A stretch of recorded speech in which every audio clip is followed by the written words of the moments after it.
পুঁজিবাজারে কারসাজি ও আর্থিক অনিয়ম খতিয়ে দেখতে ক্রিকেটার সাকিব আল হাসান ও তার ব্যবসা প্রতিষ্ঠানের ব্যাংক হিসাবের যাবতীয় তথ্য তলব করেছে বাংলাদেশ ফাইন্যান্সিয়াল ইন্টেলিজেন্স ইউনিট। আজ বুধবার 2 অক্টোবর পাঠানো এক চিঠিতে BFIU 5 কার্যদিবসের মধ্যে ব্যাংক ও ব্যাংক বহির্ভূত আর্থিক প্রতিষ্ঠানগুলোকে তাদের নাম, কোম্পানি বা সংগঠনের নামে থাকা সঞ্চয়ী হিসাব, চলতি হিসাব, ফিক্সড ডিপোজিট ও ডিপোজিট প্লাস স্কিম হিসাবের তথ্য পাঠাতে বলেছে।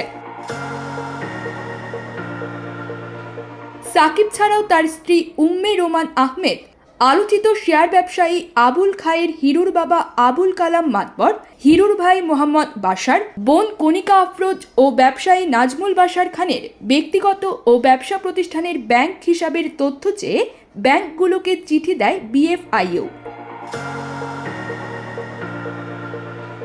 উল্লেখ্য, কয়েকদিন আগে 2023 সালে প্যারামাউন্ট ইন্স্যুরেন্সের শেয়ারের দাম নিয়ে কারসাজির দায়ে সাকিব আল হাসানকে 50 লাখ টাকা জরিমানা করে Bangladesh securities and exchange commission.